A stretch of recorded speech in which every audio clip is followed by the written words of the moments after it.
Olá, tudo bem? Vamos começar nosso curso de terceiro trimestre de Química. Hoje, para a gente preparar o nosso curso, para a gente preparar o nosso trimestre, a gente vai entender um pouquinho mais das características das reações químicas, principalmente das reações inorgânicas. Como são as reações de adição ou de síntese, como são as reações de decomposição, como são as reações de simples troca e como são as reações de dupla troca. E vamos dar uma relembrada como é essa história de balanceamento das equações. Vamos lá então? Eu quero aproveitar para fazer uma análise de como a gente está hoje, né? Eu quero dizer que eu estou muito feliz, um trimestre todo pela frente. Dê aí uns 30 segundos da sua vida e faça uma análise. Como você está hoje? Você está feliz? Você está triste? Algo te incomoda? O que te incomoda? O que você pode fazer para melhorar essa situação? Ou tem algo que está aí te trazendo felicidade? O que te traz felicidade? O que te motiva? O que te faz caminhar? Bom, então vamos para a nossa aula, né? E para a gente começar o nosso curso de Química do terceiro trimestre, a gente só vai ter uma visão muito rápida sobre as reações inorgânicas. Por que uma visão muito rápida? Porque esse assunto é um assunto muito detalhado. Ele exige que a gente tenha uma abordagem muito detalhada, o que não vem ao encontro das expectativas que nós temos em relação ao curso de Química. Lá no terceiro ano, quando vocês estiverem se preparando para prestarem um vestibular, a gente vai ter uma abordagem, já nas eletivas para o vestibular, uma abordagem mais profunda sobre isso. Ao longo da descrição desse conteúdo eu vou dar mais detalhes. Bom, eu vou falar hoje de 4 tipos de reações inorgânicas e eu quero só que você saiba distingui-las, que você tenha uma ideia de como essas reações se dão. A primeira reação que eu quero que vocês tenham noção é a reação de síntese ou de adição, que vocês estão vendo aí, é uma reação muito simples. É quando eu tenho duas substâncias, elas podem ser simples ou não, mas eu tenho duas substâncias ou mais, e essas substâncias elas vão se juntar formando uma substância. Por isso que ela se chama reação de adição ou reação de síntese. Aquela reação que eu fiz no laboratório, lembra que eu disse que eu fiz só para falar sobre a segurança no laboratório, mas eu disse que nós faríamos novamente. Pois é, ia chegar o momento de fazermos esse experimento, que era agora. Quando a gente queima o magnésio, a gente promove uma oxidação do magnésio. Pois é, o magnésio com oxigênio, formando óxido de magnésio, um óxido básico, ele é uma reação muito exotérmica, libera muito calor e muita luz. Lembra que a gente não podia nem olhar diretamente para a reação de tanta luz que liberava? Essa é um exemplo de reação de síntese ou de adição. Inclusive essa reação, gente, ela foi usada, se vocês perguntarem para os avós ou para os pais de vocês, eles vão falar: ah, eu me lembro, nisso que eu vou falar agora. Antigamente, os flashes das máquinas fotográficas usavam o magnésio. Eles passavam uma corrente elétrica, no momento da fotografia, passava uma corrente elétrica num fio de magnésio. O magnésio oxidava, liberava aquela luz enorme que vocês viram no laboratório, iluminava a fotografia que precisava ser registrada e a foto era tirada. Mas o que acontecia?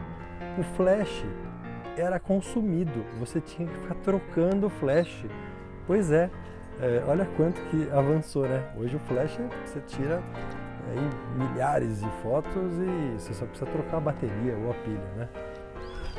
Agora, a reação oposta a essa, a síntese ou adição, é a reação de análise ou decomposição. É quando eu tenho uma substância e essa substância ela vai se decompor em duas ou mais substâncias.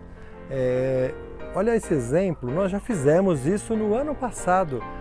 Nós pegamos o bicarbonato de sódio e aquecemos. O que acontece? Quando eu pego o bicarbonato de sódio e aqueço, ele forma o carbonato de sódio, o gás carbônico e a água. Esse é o exemplo, é exatamente a reação que acontece quando eu estou fazendo bolo e usando um fermento químico. Pois é, quando eu aqueço, o bicarbonato se transforma em carbonato, um sal, carbonato de sódio, mais água, mais gás carbônico. O gás carbônico expande, deixando aquele bolo fofinho. Pois é uma reação de decomposição, o nome já está dizendo, né? Decompõe a substância, ou de análise. As reações explosivas, como o nitrato de amônio, por exemplo, são reações nesse formato, são reações de decomposição. E, além disso, todas aquelas questões que eu já disse, né, que elas precisam liberar calor, serem exotérmicas, precisam ter uma variação de volume muito grande, nem todas essas que eu estou dizendo são desse jeito, e precisam ser muito rápidas. Né? Bom, um outro tipo de reação é a reação de simples troca. Essa é uma reação muito interessante. Olha que interessante. Eu tenho um elemento sozinho e uma substância. E esse elemento, ele vai reagir, ele vai entrar no lugar de um outro elemento que está na substância. E esse elemento que está lá dentro da substância vai sair.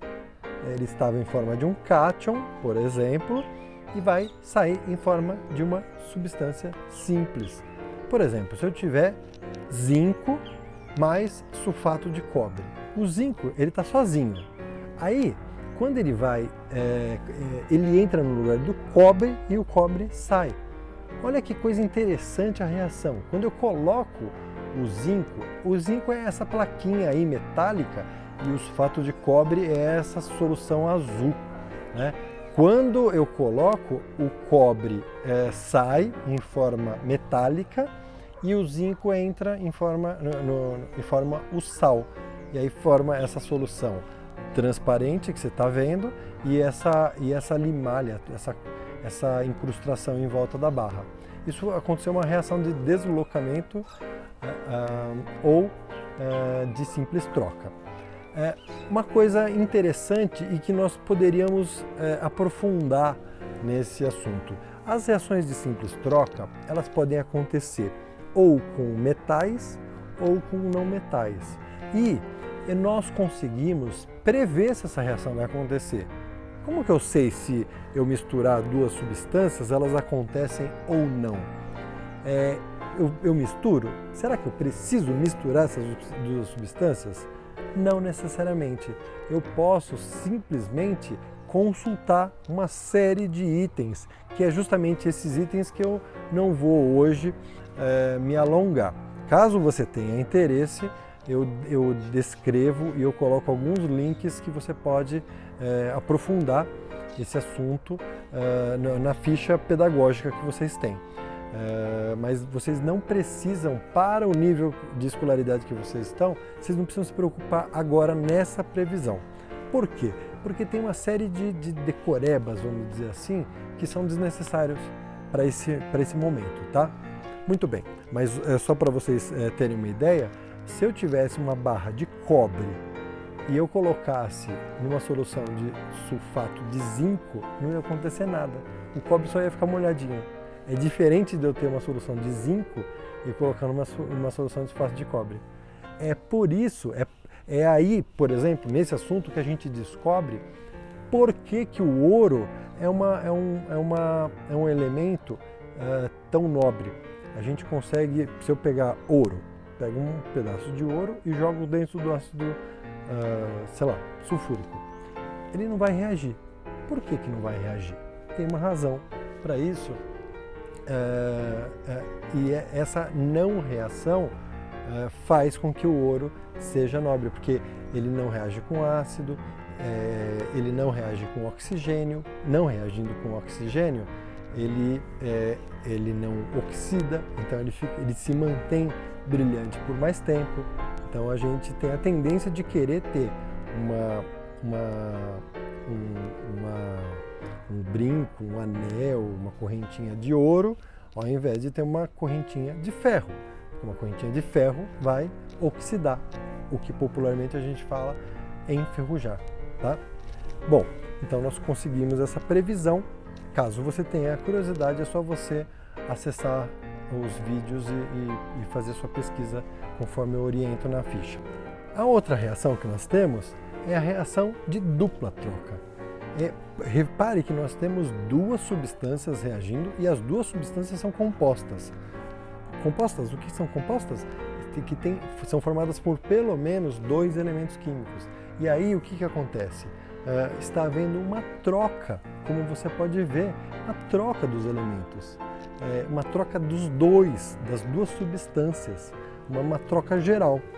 E aí, a gente consegue prever se essas reações vão acontecer? Sim, conseguimos.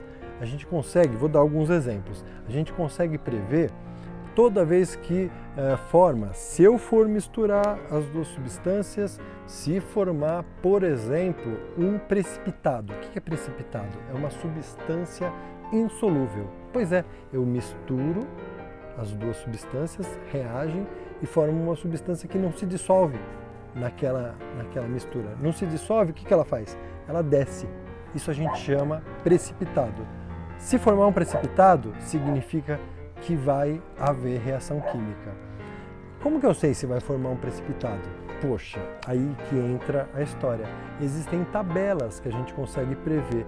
Tal ânion com tal cátion forma uma substância solúvel. Tal ânion com tal cátion forma uma substância insolúvel.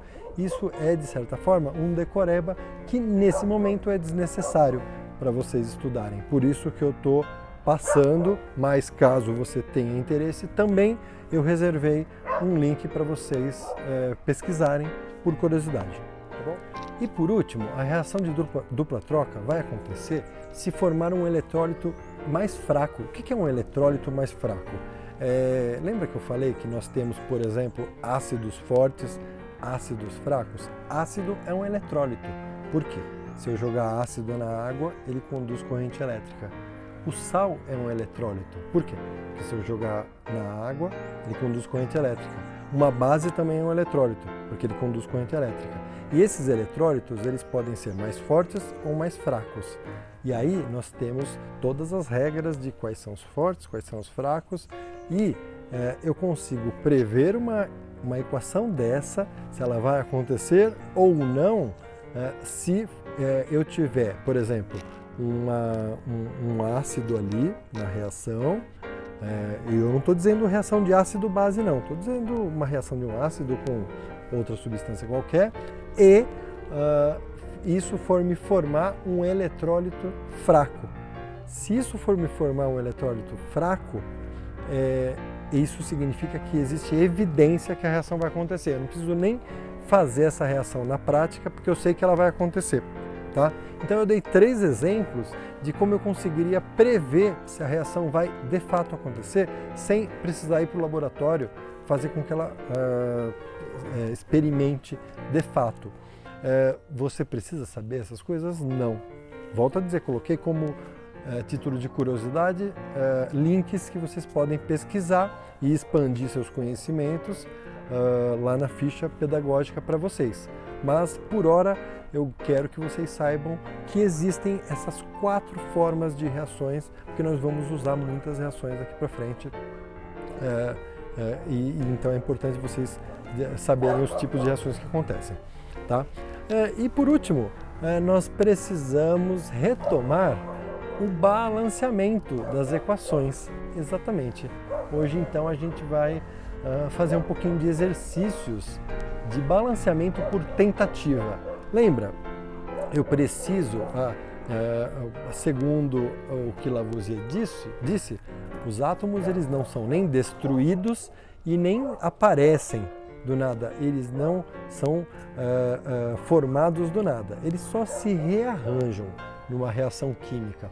Uma reação química é isso, é rearranjo de átomos ou de íons, de ânions, de cátions, é rearranjo, eles estão se reorganizando. Se eles estão se reorganizando, eles não vão desaparecer, né? Então, se eles não vão desaparecer, tudo aquilo que existe como reagente tem que ter a mesma quantidade nos produtos. Se no reagente eu tenho, por exemplo, 10 hidrogênios, eu vou ter certamente 10 hidrogênios no produto. Se eu tiver 5 oxigênios nos reagentes, eu tenho 5 oxigênios nos produtos. E o que nós fazemos para fazer esse balanceamento? Primeira coisa, deixe a quantidade de... Lembra que esse é o método de balanceamento por tentativas. Tem um outro método que vocês vão aprender no segundo ano, que é o balanceamento por oxirredução. É uma outra forma de fazer o balanceamento. Esse é por tentativas, e o nome já está dizendo, né? Só que tem algumas estratégias que facilitam a vida de vocês. A primeira coisa é, deixe o oxigênio por último e deixe o hidrogênio por penúltimo. Tá bom, então qual eu começo a fazer o balanceamento? Pegue a substância que tem o maior número de átomos possível, tá? E comece por essa. Ótimo. Então, sei lá, se eu tenho fósforo, tenho P2O5, sei lá, eu tenho 2 fósforos de um lado, comece pelo fósforo. E aí comece a fazer o balanceamento por essa, depois você vai para o hidrogênio, depois você vai para o oxigênio. Tá? Nós vamos fazer agora juntos, no Zoom, vamos fazer vários juntos, porque daí para frente eu parto do pressuposto que vocês sabem fazer balanceamento. Então, todas as dúvidas que vocês tiverem, a gente vai agora esclarecer. Vamos fazer juntos esses balanceamentos. Todo mundo que ficou com alguma dúvida, vamos já esclarecer hoje, fazer uma série de exercícios bons aí, tá? E daí para frente, a partir da próxima aula, começamos então os conteúdos que foram descritos na aula passada. Tá bom? Espero que vocês tenham curtido esse bate-papo. Foi com muito prazer, com muito carinho e com muito amor que eu gravei. Até a próxima. Até logo.